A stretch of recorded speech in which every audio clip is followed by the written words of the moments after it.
Alright, princess, you're fine. Alrighty.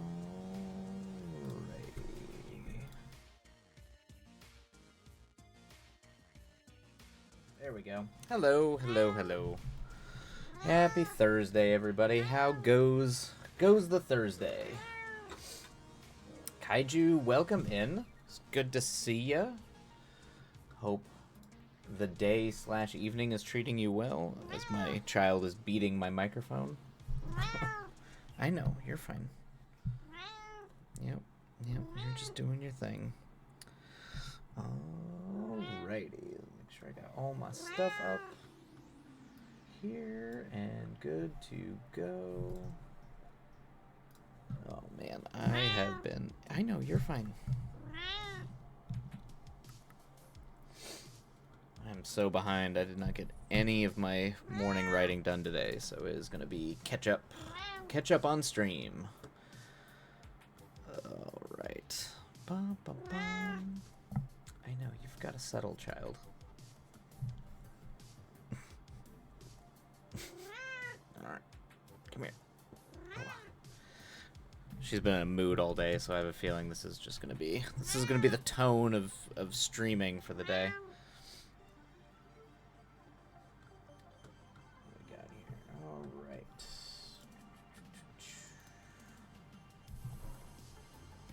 Just beating the shit out of that microphone, child. Alright. Get my tea, and then we can probably get rolling on the first sprint, I think. Alright. As I try to let people filter in. Alrighty. Bum, bum, bum. Alright. I think I'm gonna have to switch my on-stream script writing to be my mech movie after this, because we're getting close to when I'm gonna need to write this, and I have a feeling this is gonna be an off-stream script, but I can at least break the story on the breaking story on stream. I can do actual writing, not so much. For projects like this, where I have to be, like, in the zone. Alright. Boop, boom. Alright, well, let's just dive right in, I think. Seems like UA wants me to shut the hell up. Oh, hey, Sambird Cybernetics. Hello, welcome in, welcome in. I think we're just about to get rolling on our first sprint here. The furry child seems adamant that I'm talking too much, so I have she keeps beating her head against the mic, so I think she wants me to shut up and get to work. How goes your time zone? How goes your projects, though, Sambird? How goes the words?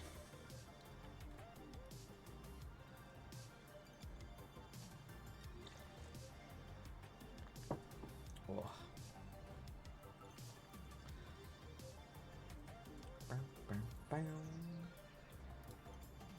Got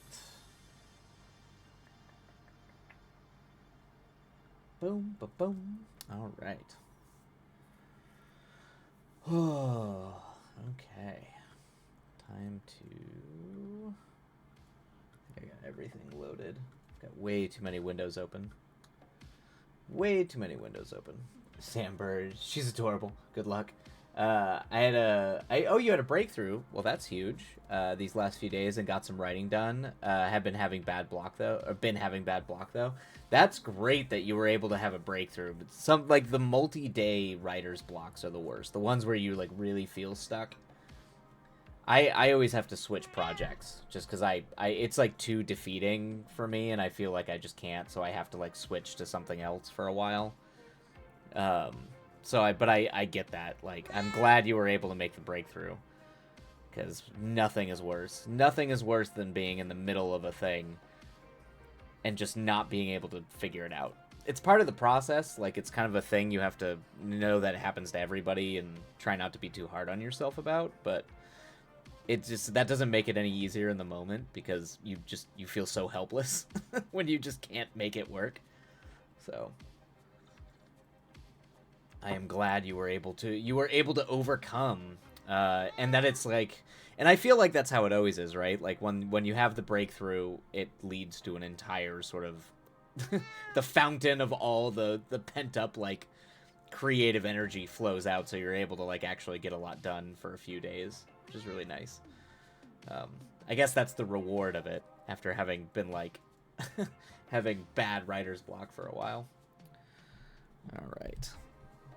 What time are we at? All right, we got a couple more minutes before we 2 more minutes before we gotta jump into a sprint. What are you I mean, you don't have to say, but what are you writing, Sandbird? What kind of I've been juggling a few projects, but this is one of my longest. Okay, very cool. One of your longest work in progress. I've actually had to drop it for a few months, so actually having that little inspiration was out to me. Yeah, some of those like long ones, the ones that you've been working on for a long time, I feel like from some of the people I've talked to, it kind of goes where you hit a roadblock and you can't work on it, but you can't work on it for 6 months. and then like suddenly inspiration strikes and you're able to like continue working on it for however long. But it feels like those longer like bigger projects, for whatever reason, the blocks seem to last longer, at least from the people I've talked to who have like these sort of very long works in progress that they're working on. um, it seems like the writer, I don't know why, but maybe it's because there's so much already there. It's like you kind of almost, you're keeping such a massive thing in your brain. Historical fiction. Historical fiction, very cool. Big fan. Very cool. I feel so seen here. Yeah, yeah. I believe Ghostly described a similar thing last week, because Ghostly, I think, had that issue with their big novel they've been working on forever. Um, and they said that they the sort of block they couldn't work on it was like almost a year. I think it was like 6 months to a year, and that's okay. Sometimes that's just what happens. That's the process. There's nothing wrong with that. That's just how it goes. All right. Well, I think. Yep. All right. So we're about ready to dive into a sprint. So I got to make sure we time our sprints so we don't get hit by ads in the middle of them. So let us go ahead and get rolling. We'll run our first sprint, and yeah, we'll catch you on the other side.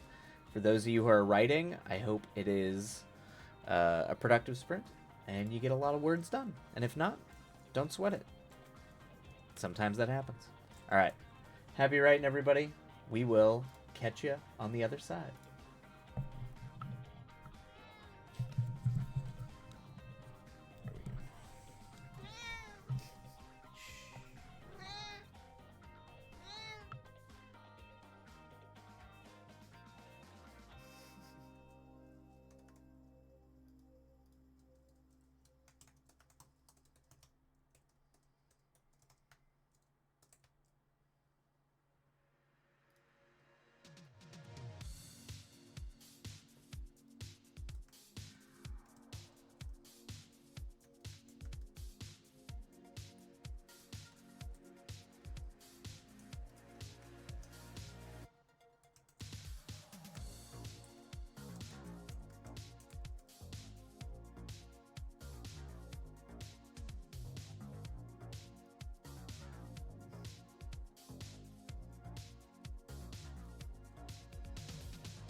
All right, everybody, and that is the end of that sprint. Let me just adjust the mic here really quick. There we go. Hopefully it was a productive sprint and words were done. This one's getting a little rough. I might actually have to... I think the script might have to go off stream, which is a bit of a drag. I was hoping to do a little bit more on stream before I had to go off stream with this one, but I think it's gonna have to go off stream. But also that was wild. I think I got 2 bots. I think in the entirety of my time streaming, I've had 1 bot drop into the chat with like a, you know, promo comment. I got 2 in 1 writing sprint. That was wild.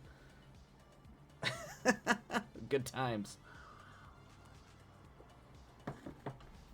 Not like they're the worst thing in the world, but you know, it's just like, do you want more followers? Do you want more? Did they use a different name, or did they use the same name and just repeat? Nope. Nope. Wild. All right. Bots. The bots are out in force today. More human than human is our motto. All right, looks like we're going to have some ads roll through. So after the ads, we will come back, finish off the break, and get back at... Man, I'm hoping I can get some energy. I'm definitely feeling tired today. I'm trying to get the caffeine to help out, but man, I just want to take a nap instead of work on this, but I need to get this done. All right.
Alright. Okay. Back at it. Woo! Sandbird Cybernetics.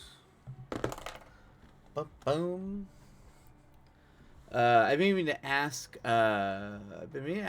With doing this so publicly, are you afraid of someone coming in and stealing any ideas or even your story? I've been wanting to stream my writing, but I'm scared of someone taking my ideas. I've only had that happen through social media. I've since stopped posting anything related to writing. Okay. So, not really. that's a complicated thing. One, by me streaming it, and by the words literally being written on screen, is kind of in of itself like a proof that I was writing it. So if for whatever reason someone stole my idea, or I got wind of a script that was going around town, um, that had like the same exact idea, that clearly was theft, that someone clearly was stealing my stuff.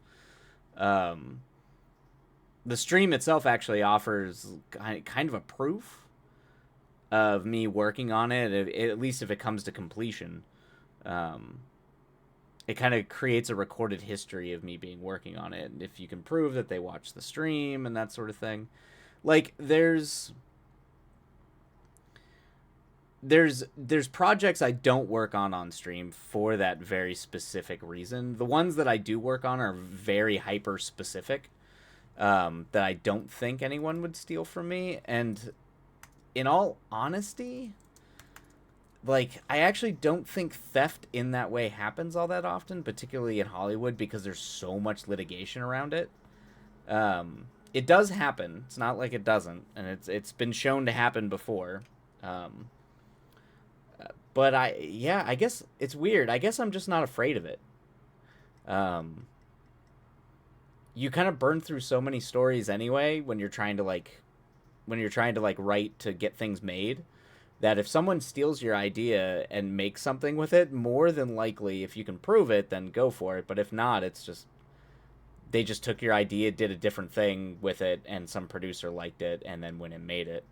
And that kind of happens all the time. There's actually a really great story about, you want to know where theft happens the most in Hollywood? There's a really great story about the screenwriter who wrote Deep Impact tells, where he was writing Deep Impact. He was writing, I can't remember what studio he was writing it for, and a producer wanted to meet with him to just sort of like talk about another project. So he was like, oh, sure, yeah. So he sat down and, like, they went and had lunch and started talking about the project. And the producer was like, oh, well, what are you working on? He's like, well, I can't talk about too much. But anyway, so here's the general vague idea. It's about this meteor that happens, like, comes in and, like, these guys got to go and, like, stop the meteor. It's like scientists. He kind of breaks down the story of Deep Impact. Well, guess what that producer then was like the head producer at development for the movie that they made, that they streamlined and made, was Armageddon. So he literally just mined that guy's movie idea. But you can't, but that's how theft happens in Hollywood, where you could be like, oh, they mined it and stole the concept, but you can't really do, people, they do that all the time with no litigation. Like, so they just change it enough to sort of bypass the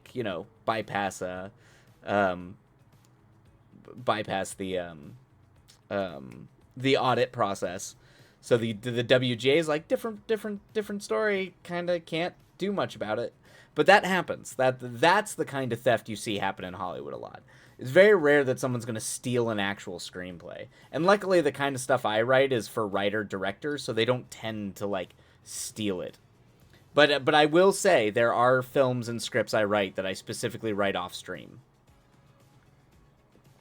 And I don't necessarily, a little bit because of, like, IP stuff, but also because of, I don't think it would be a good project to stream. Oh, Life with Lex, hello, welcome, hello, party people. Well, we're here partying. We're talking about theft and whether or not I'm scared of people stealing my ideas by streaming the writing process. Yeah, I guess I just have like a weird, like, it's bad that it happens, but for whatever reason, I'm just kind of like, all right, well, I guess if they steal it, it's, hey, that means it's sellable, and I can work with that. So that's good. If I've got ideas that are sellable, then that means that all I gotta do is just get it in front of a producer. There we go. So I don't know. It feels so casual and like blasé about it, but it kind of is just that. You kind of learn. I actually, one of the reasons why I did stream was to not be precious with things, to be like very vulnerable and open and show the all the warts and all of the process. Um, so I guess that's part of it too. Um, let's see. I can prove it, and they made a fucking TV show of it. And I have no idea what to do. Really, if you can prove it, and they made a TV show of it, send it to. If you can prove it, if you have email dates, email receipts, and it's a TV show, and if it's a union TV show, send it to the either WGA East or WGA West. Yeah, then send it to the union. Even if you're not in the union, send it to the union. The union can they can open a claim, and you can literally sue them. You can go and sue them. Or yeah, oh yeah. Particularly if you can prove that whoever stole your idea, you sent them the script. If you have proof that you sent it to them and they did it, that's like, I mean, they at that point you can't deny it. Interesting topic of conversation. Yeah, a little bit. Yeah, we got a little having a little fun, I guess. How are you, Lef? Life with Lex. I know you were saying January's been a rough start. Definitely feeling the rough start. Today was the first day that I did everything that I try to do every day as a ritual. Today is the first day, and I'm already so tired. I can tell it's affecting my writing, and it's like I'm just like, man, I'm too tired. I don't want to write. So I'm feeling the January just kind of like, ugh. You're such an optimist. I admire it. You might be the only person I've ever heard call me an optimist. I am definitely not. I'm not an It might actually be a little bit more of a cynical approach where it's just gonna happen. So, you might as well just work through it. I try not to be. I do try to be an optimist. I do. I have. Yeah. Get me started on any other topic, and the pessimism might come out. But thank you for that, Sandbird. That's nice of you to say. Okay, well, at least that's doing something than being pissed. That is true. Always do more. Can't just sit there and stew about it. Yeah, you need dates for copyright infringement. That's really most of the proof you need. Yeah. If you can show dates, it's also why like I'm streaming this stuff. If I can prove that someone saw the stream, or was like doing, and I do change things off stream. I specifically do that because if I know if someone does something similar to what I have on stream and I've changed it off stream, I can flag it and be like, oh, they saw that on the stream. So anyway, weird little things like that you can kind of catch people on, but honestly, you don't really. It just doesn't happen out here that often. Homogenized storytelling is such a big problem in Hollywood that and I tend to write very non-traditional stuff anyway, so I'm the worst person to steal from. Like I'm trying to find producers who like my shit. So like, if you steal my stuff, like introduce me to your producer. That's it. That's all I got to say. Just if they're into it, like, let me meet your producer, because right now it's very not Hollywood. Let's see. Just been a traumatic couple of weeks. Oh man, I'm sorry. Lex. That sucks. But I'm hoping to get all the really bad things out of the way of the year, out of the way for the year early. Apparently, yeah, for real. I hope you can. It's just traumatic way to start the year is always a drag, man. I'm so sorry. That's awful. All right. Well, we should probably dive into another sprint, but I heart you, Lex. I hope everything is going well. I hope it gets better. It's not going well, but it gets better, and that it gets out of the way early. If you're gonna have to do it, might as well rip the Band-Aid off, and hopefully that is what's happening. But I hope everything starts looking up for you, Lex. That's rough. All right, everybody, let's dive into another sprint and get back to work, or just chill. Chilling can be work. This stream fully endorses. laying back and chilling as a part of doing the words. Because sometimes you just got to do those words in your head and think no thoughts and just stare at a wall. So, this is a stream that supports just sitting there and doing nothing for 30 minutes. It's fine. All right, let's get started. Happy writing, everybody. We'll catch you on the other side.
Alrighty, everybody. That is the end of that sprint. And just in time, as we're about to have ads roll on. So feel free to mute, step away, walk away, or do the fancy trick that apparently everyone knows where you pop the video out.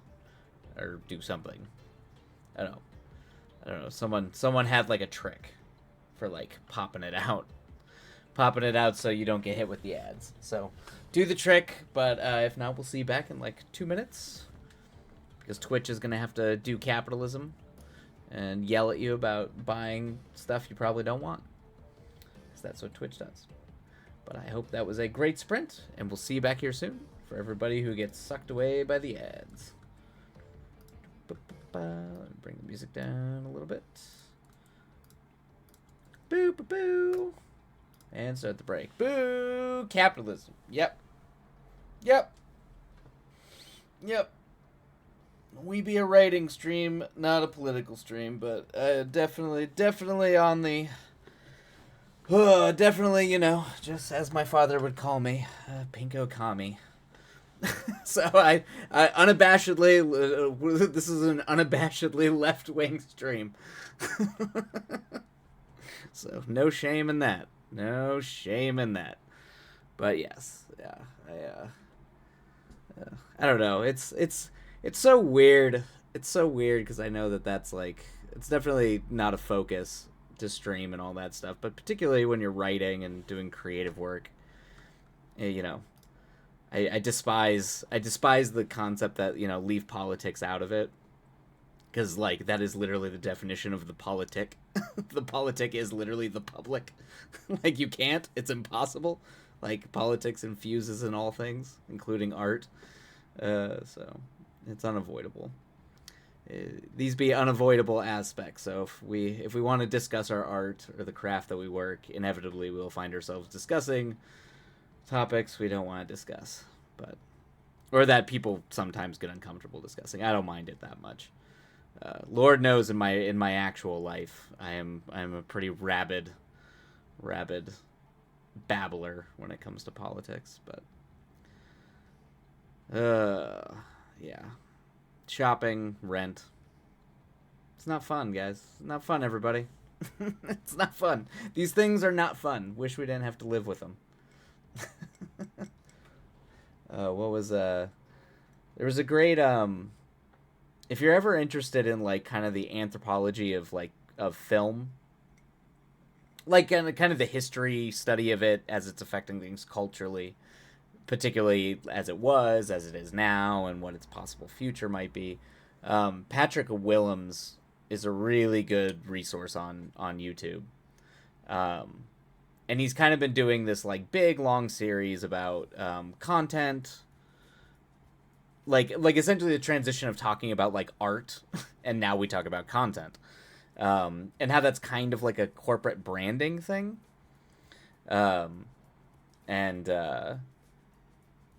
And one of the things, and then he goes into like what's killing cinema, what is cinema dying, what's killing cinema, and all those sort of things.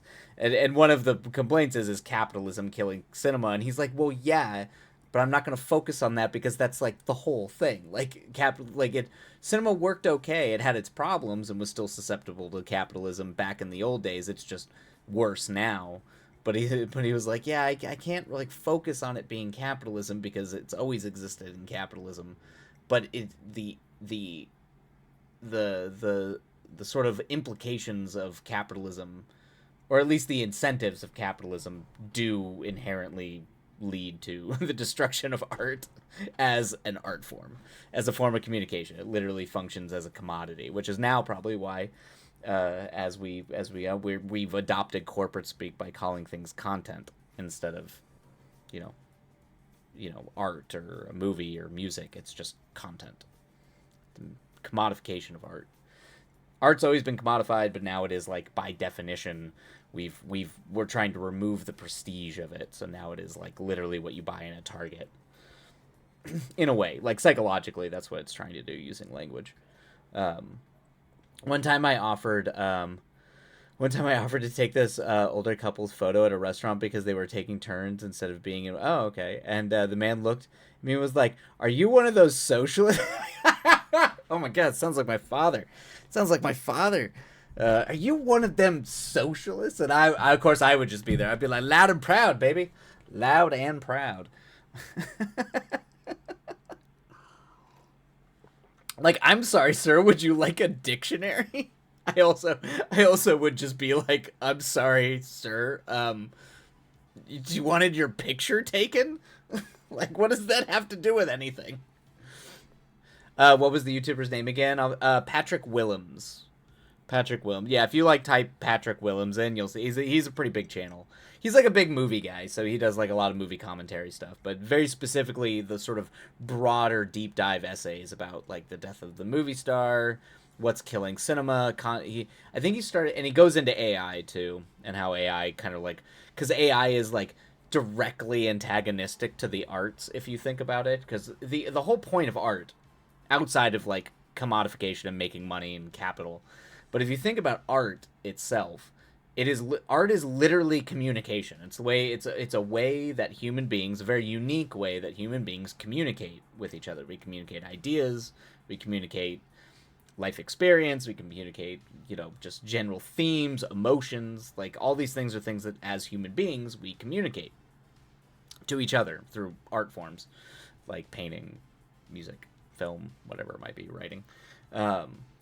And AI is like directly antagonistic, and it like against it, like it's not a human being communicating to you. It's, even if it mimics the art form, it's not it's not essentially a human experience being communicated to you. It's an imitation of a human experience being communicated to you. So it like directly is antagonistic to the entire like foundational point of like what an art form is.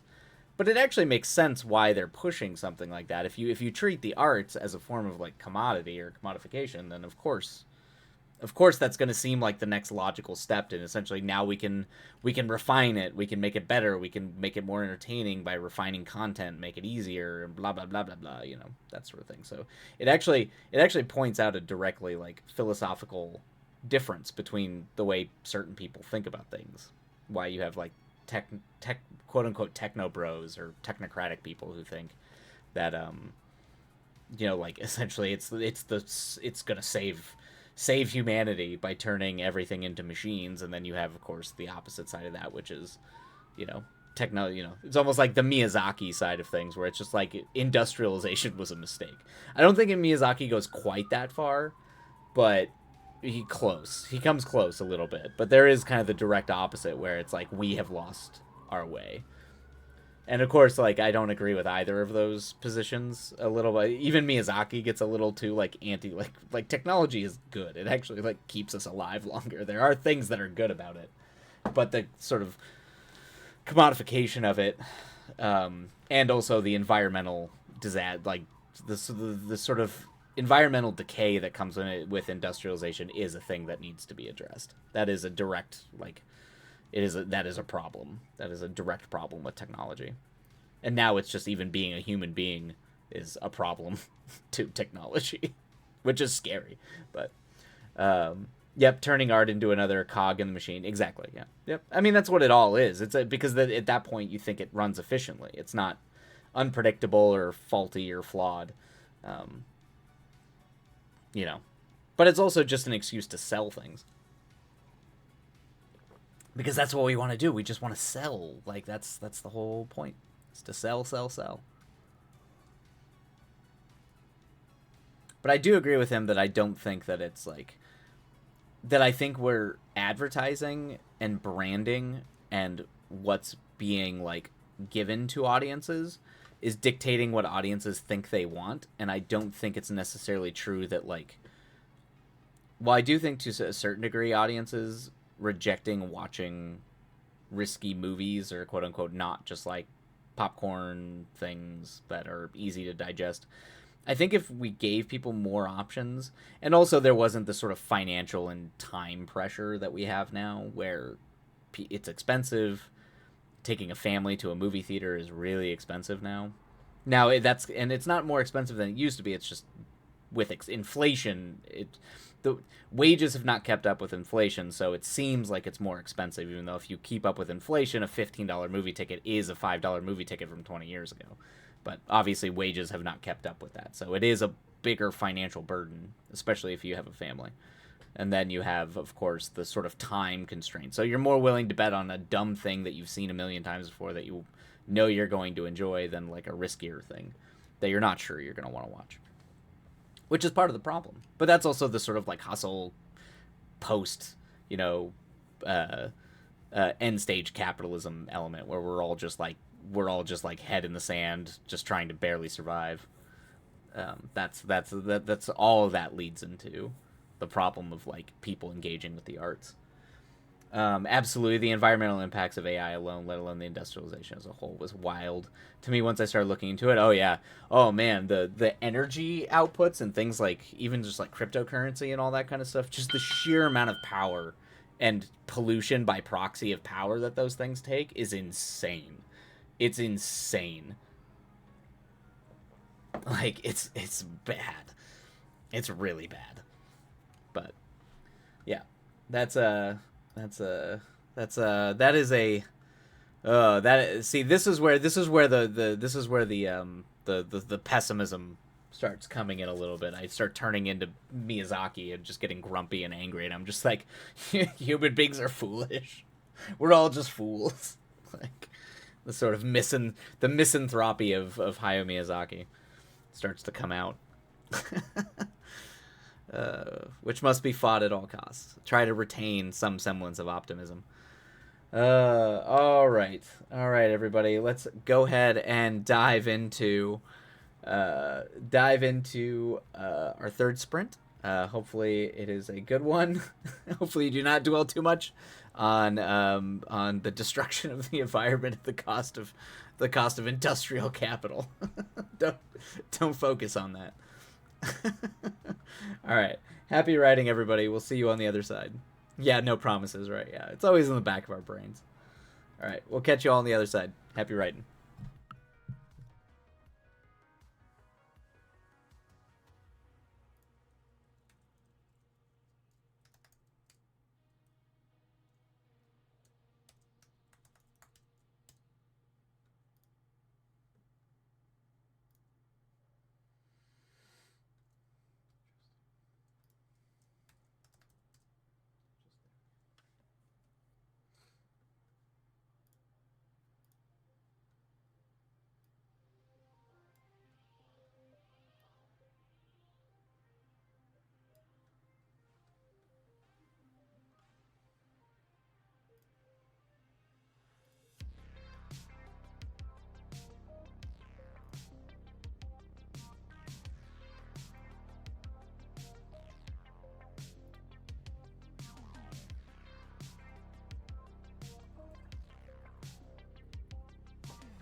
Alrighty, everybody. That is the end of that sprint.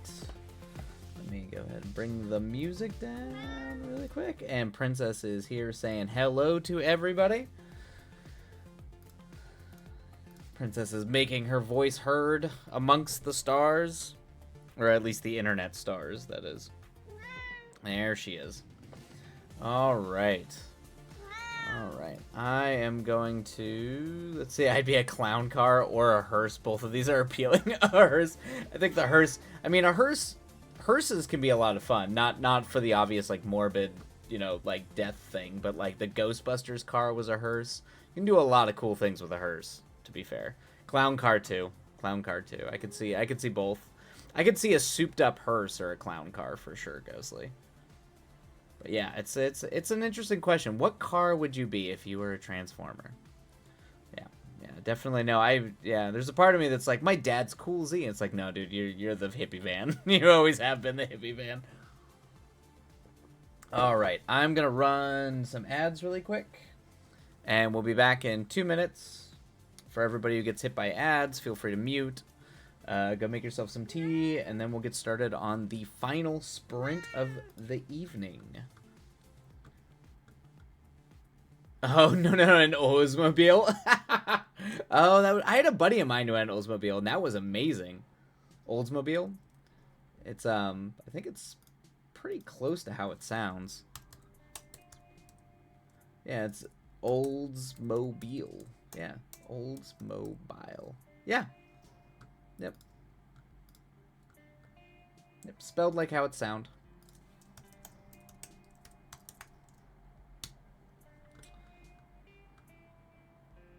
But I actually kind of like the new Oldsmobile should be the OIS Mobile, because I do find the way you spelled that pretty great. Could be a new model. All right, I will be right back, everybody. We're gonna run some ads real quick. Boom. I know. I'm sorry, Princess. I'm sorry.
Alrighty, back we are. Back we are.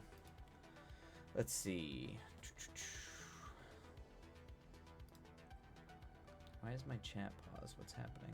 There we go. Waze is a pretty baller name. I think I might steal that. You should. Definitely take that name, Ghostly. It's a good one. Hey, Mr. DeCat, how have you been? How goes the time zone? How goes the words? How art thou?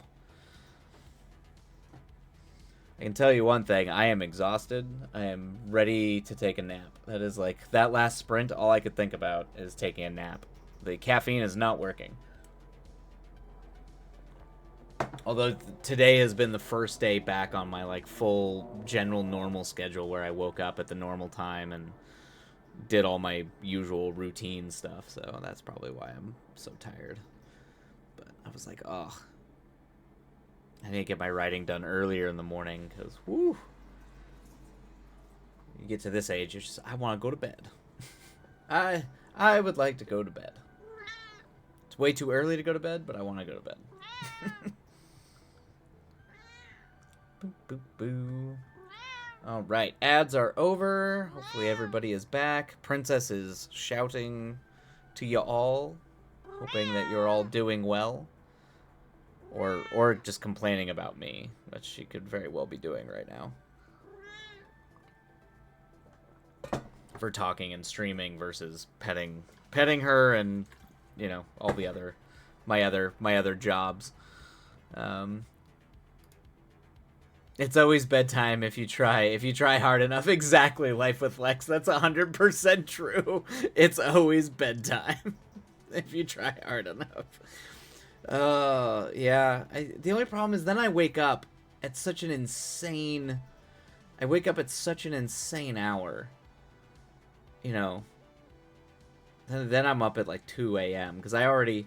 My normal sleeping schedule is like 4 a.m. sleep till about, 10, 11. That's like my default schedule. But now that, trying to keep it up early, nothing is worse than if I wake up at 1:30 or 2 in the morning because I'm always wide awake at that hour generally. So if I go to sleep too early and wake up at that time, I'm not getting back to sleep. Mr. DeCat, Japanese Draft 1 done? Awesome. Fantastic. I went back to my Arthurian story, which is in Draft 2, and currently letting myself write a new idea you're excited about till I get bored. Well, that's fantastic, Mr. DeCat. You're writing you're writing a whole new idea that you're excited about. That's most things. I'm excited about this, and then I get bored. But the things that keep you excited are always the best. Those are the projects that usually wind up being the ones you finish, and some of your best work. If it holds your attention and keeps you captivated that long. It's like, if I try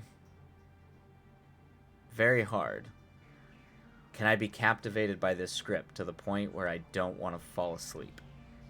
That's my goal. That's going to be my goal on the last sprint is, can I be captivated enough to not fall asleep?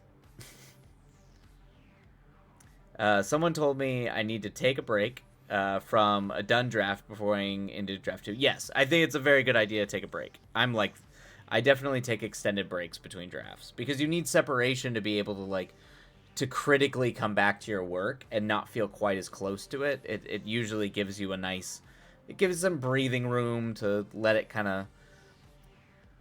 be, and then you can go back and be like, oh, okay, I can see I was forcing this or trying this too much,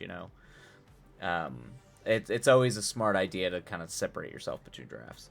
And I agree, at the end of a draft, I hate myself in my writing. Yeah, that happens.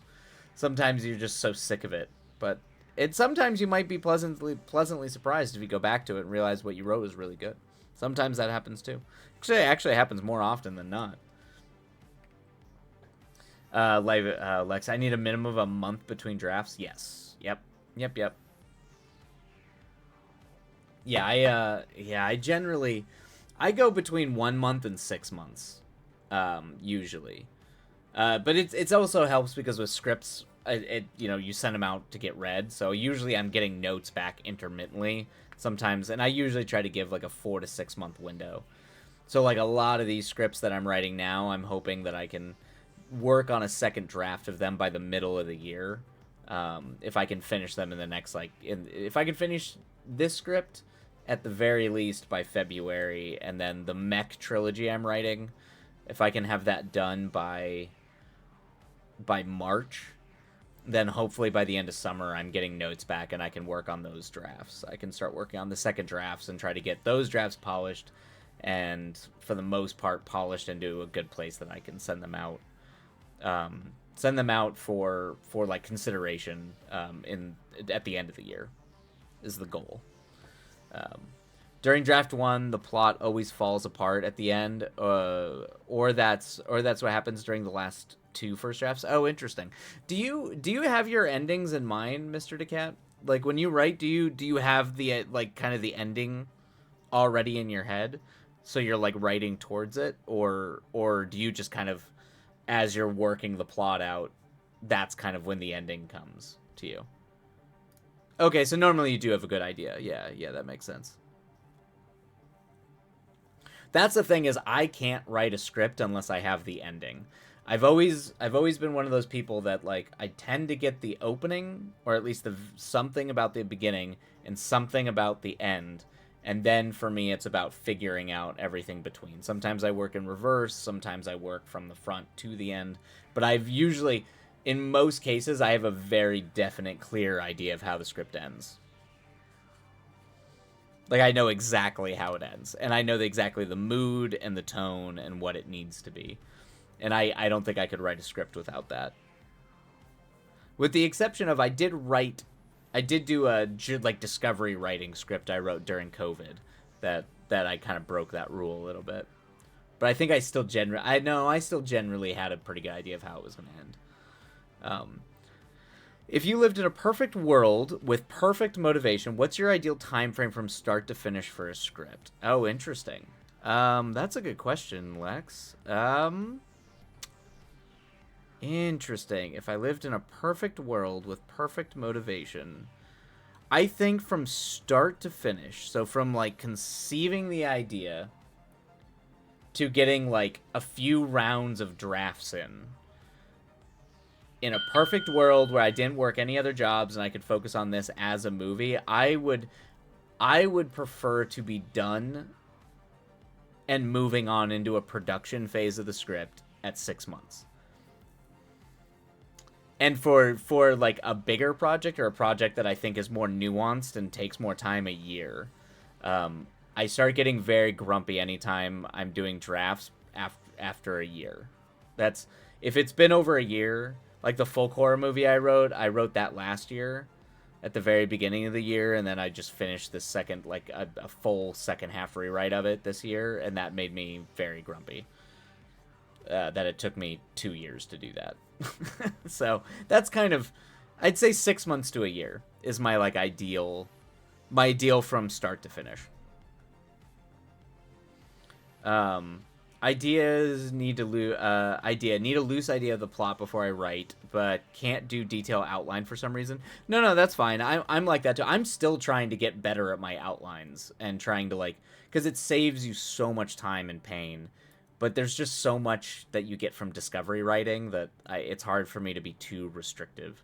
So I try to have a pretty good idea, like at least guideposts, and then I roll with it. But like in this case, I'm being a little bit more detailed with my outlining in this case because it's more nuanced. Because I need a clear, more specific idea of how, because there's no real plot stakes, there's no drama from the plot itself. It's all just internal characters and wanting to hang out with characters, and then their own internal struggles. There's no, like, not much, quote unquote, happens dramatically in this script. So I need to be a little bit more specific with what I'm doing and how I'm making it interesting.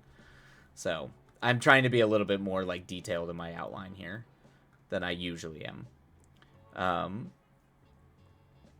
I'm full on discovery writing my current idea. I'm excited about Witches of Magical. Yeah, I mean, discovery writing's great. I'm a big fan of it. I definitely write naturally as a discovery. I that's my default, is discovery writing. It saves you so much time and energy, and it makes your writing so much better if you can slowly bridge towards the middle. You don't need to go all the way to being a heavy outliner.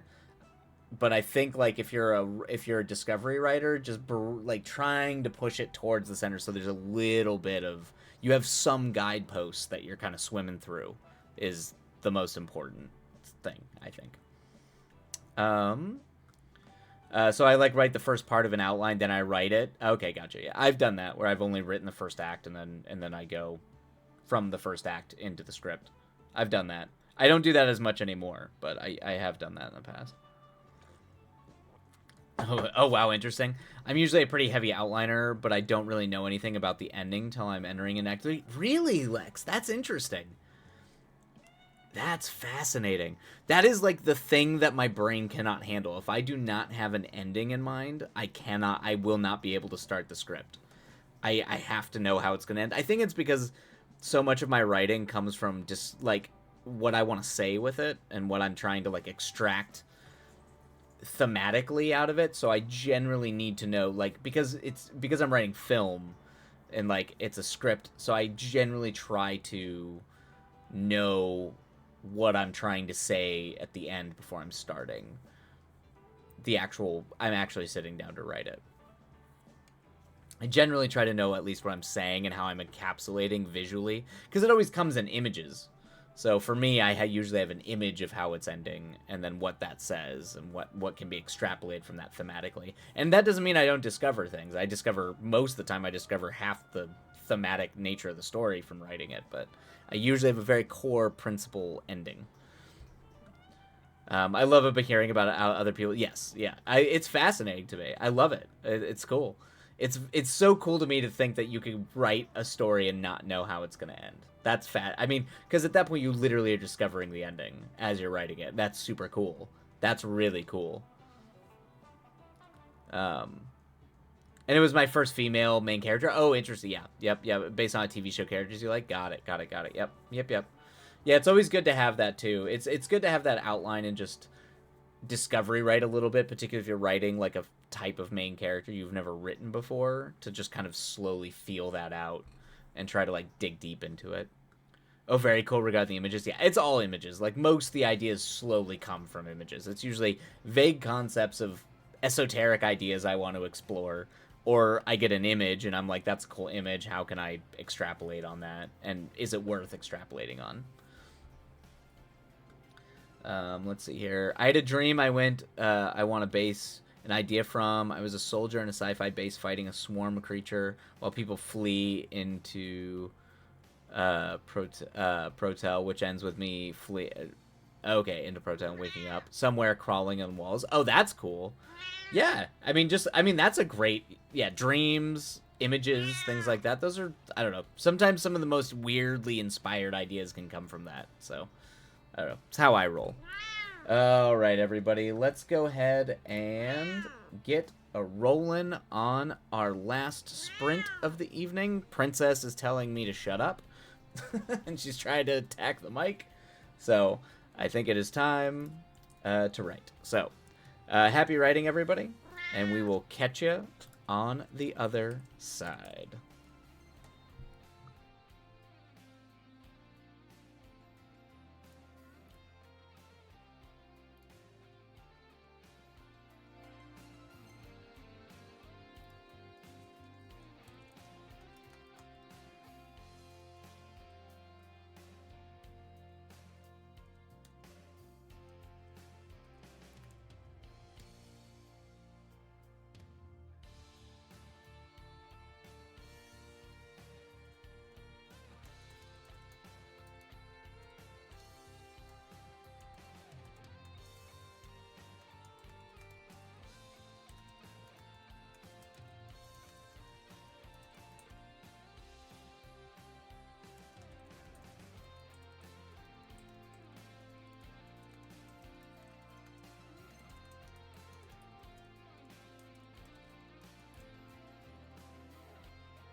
Man, all right, everybody, that is the end of that sprint. Bring the music down. Hopefully it was a productive sprint for everybody out there working on their stuff. And if not, staring at a wall, still doing the work. So hopefully it went well. But that'll be all for me this evening. Thank you, everybody, for joining. It's always a blast getting to see everybody and hear from you and all the cool things you're all working on. So I'll be starting up the first weekend stream. I'll be streaming on Sunday. Not totally sure what time yet, but I'll keep the Discord updated with stream times and all that kind of stuff. And then next week we should be back on the Tuesday, Thursday instead of Wednesday. I'm trying to move off the Wednesday. But that is gonna be it for me this eve. Let's see who is working and who is writing that we can drop in and say hi to. Sambird, I got some needlework done. Thanks for the stream. Of course, always a blast to have you, Sambird. I'm glad you got some needlework done. Anything is progress. All right, what do we got here? We've got... What do we got? Who's on and who be writing? Oh, World Ember's on, doing World Anvil. Lady Winter. Oh, Oracle Dust is on. All right, cool. Let's go say hi to Oracle Dust.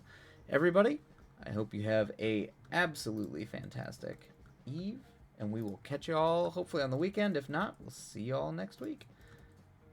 Boom, boom. Take care, everybody. We'll see y'all next time.